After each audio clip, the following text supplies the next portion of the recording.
Well, good morning. Hope you're getting your day off to a good start. I'm here about to meet a longtime friend. In fact, my old roommate before I got married. He's in town, and we're going to have breakfast this morning and catch up. So, it's going to be a great morning for me. Hope you're getting your day off to a good start. Today, I want to talk about a second barrier to hearing God's voice. So again, the question from some people was, why is it that when I ask God a question and I'm listening, why is it that I don't seem to be able to hear His voice? And good morning, Larry. And the number one reason that I talked about a couple days ago, actually spent 2 days talking about it, was unforgiveness. That is a huge barrier, probably the number one barrier to being able to hear God's voice. So I wanted to talk about a second barrier today, and that barrier is fear.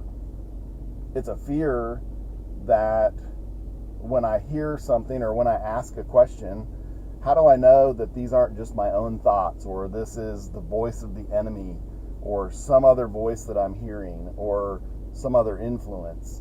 How do I know that that's God's voice? And that's an interesting one. That's one I've struggled with for many years. And so what ends up happening in my own experience is I would talk to God about something, ask God a question, and then I would actually probably was hearing God's voice, but would think, oh, no, that can't be right. That's just me thinking. That's just my imagination.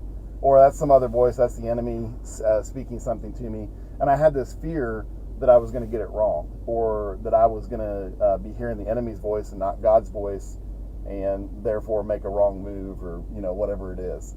And so I think this starts with understanding how to decipher between the enemy's voice and God's voice, but it also has to do with understanding our authority. If you're a Jesus follower, or if you're a Christian, then you have the authority to really tell the enemy to be silent.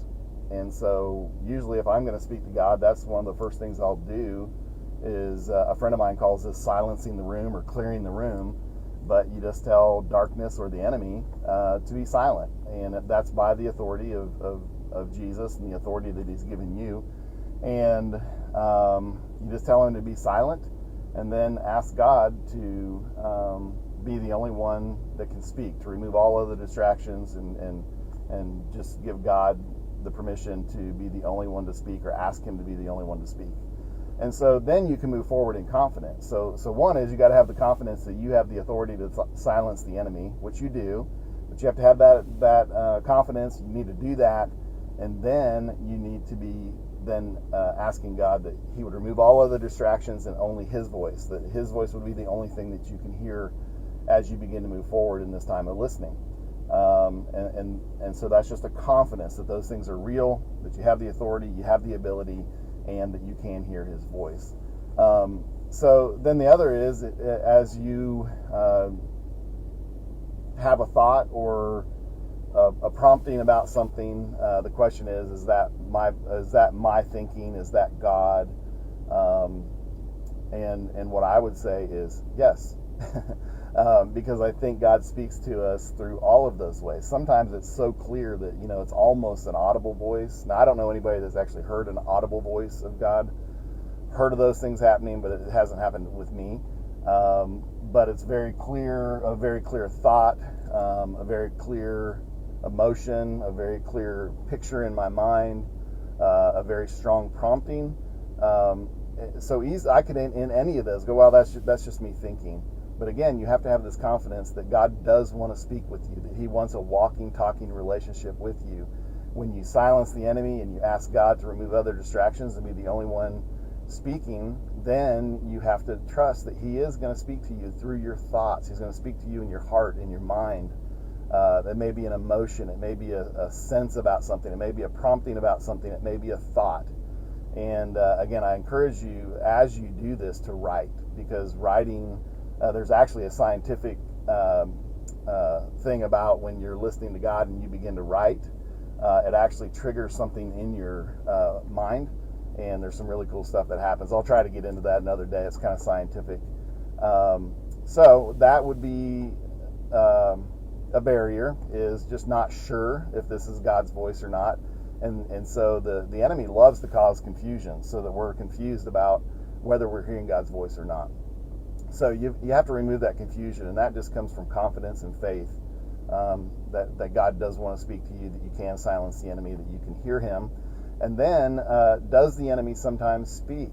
Yeah, he does. I have a lot of friends that if I ask them if they believe God speaks to them, they'll kind of hem-haw, and every once in a while, I ask them if they think the enemy speaks, and they'll say, yeah, all the time. And so most people do believe that the enemy is kind of whispering in their ear all the time. I believe that to be the case. And so there's this thing of we have to be able to decipher between what God's voice is and what the enemy's voice is. So here's what I would say. Well, the enemy only has a couple tools, okay? He's not real creative. He's not the creator, so he has to just imitate other things. So he's going to use accusation and condemnation. Those are his two tools. And so if you're praying and you're asking God about something, or just in general, you're having thoughts that are self-accusing and self-condemning, those are the enemy. Also, if whatever it is that you're thinking about and sensing, if that contains any level of fear, guilt, or shame, that comes from the enemy also. Now, this is where some people go, well, what about conviction? God convicts, doesn't he? And yes, God absolutely convicts, but that does not remain in guilt. See, guilt is something that the enemy will take and say, hey, I can't believe you did that. I can't believe a Christian would ever do that, or a good person would do that. And then he takes that and he just beats you with it, right?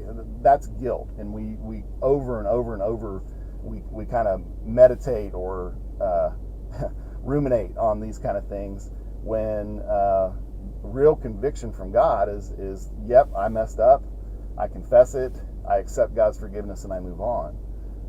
And so again, if it's the enemy's voice, it's going to be condemnation or accusation, or it's going to contain some level of fear, guilt, and shame. And if it's any of those things, you can just kind of go, okay, shut up, Satan, shut up, enemy, shut up, darkness. I'm listening to God only, and come back. And so most of the time, my experience has been that God is encouraging. Sometimes there is conviction, like, hey, Mark, you're really messing up in this area, or this is where you're getting it wrong. But it's a loving voice. It's a gentle voice. It's not harsh. It's not condemning. It's not accusing. And so many times what I hear God saying to me is it actually takes faith to hear it and receive it, because many of the things that God says about me they feel too good. They feel too great beyond what I think I deserve, or beyond what I think about myself. And when I hear those kind of things, I know it's God. And also sometimes when it's him asking me to do something that is kind of, you go, really? And a lot of times that's God, because God, I think, pushes us out of our comfort zone. I think God knows who he designed us to be, and sometimes thinks a lot higher of us than we do. Now, we can talk about pride another day. So that's being able to hear God's voice, is understanding that it's that loving, guiding, powerful, encouraging, loving voice. And my friend Jamie Winship, who I've mentioned a couple times, will say this. He says, you know what? It takes no faith to listen or hear the enemy and actually receive what the enemy is saying to you. For example, Mark, you're a terrible father. Man, you're failing at work. You're gonna fail financially and all those things. And we hear those things and we go, yeah, that's probably true, right? See, it takes no faith to hear what the enemy is saying. And so, but many times what God is saying is, Mark, man, I've got great things in store for you. I'm going to do this, or I think this about you. And we kind of go, oh, no. And we have a hard time receiving it, because it takes faith to receive what God is saying to us. Okay? So here's the big thing, though. The biggest thing that I hear is people saying, how do I know that's not my voice or the enemy's voice? Okay? So again, silence the enemy. You can deal with that super quick, couple seconds, move on. God's the only one that can speak. You listen to him. And then the question becomes, well, how do I know that's not my own thoughts or whatever? And my answer is yes, it's all those things. He speaks to you through your thoughts. He speaks to you in your heart. He speaks to you through emotion, through imagination, all of those kind of things. But I encourage you to write it down. You'll begin to see when you write it down, and then go back and read it and ask yourself, does this sound like something God would say? Or does this sound like something the enemy would say? Does this sound like something God would say, or does this sound like something I would say? And most of the time when I go back and read it, I go, there's no way I wrote that. Those aren't my words. And so when I wrote that stuff down, I know that that was God's voice. And then I have to apply faith. Am I going to receive this and believe that that came from God? So I hope that's helpful. I want you to have confidence to be able to hear God's voice and to respond to him. Here's a quick thought. If you go read the story of King David in the Bible, it's really interesting because as you read that story, every time you see where David inquired of the Lord, amazing stuff happened. But there's a couple points in the story of David where it says that, and David thought to himself. He didn't inquire of the Lord. So he never went and asked God what to do. He just thought, well, here's the best thing to do. And that's where he got himself in trouble. And so the importance of listening to God's voice is huge. You know what? Tomorrow I want to tell you, or maybe later today, I'll tell a quick story of how God spoke to me the other day and what happened with that, just to give you an example. So anyhow, continue to talk to God, listen to God, trust that God is speaking to you. Take those little things that I told you to decipher between what the enemy's voice is and your voice is, and then apply faith to what it is that God says. And use the tool of writing it down. That'll help you a ton. All right, I'm going to go eat breakfast. I hope you have a great day. See ya.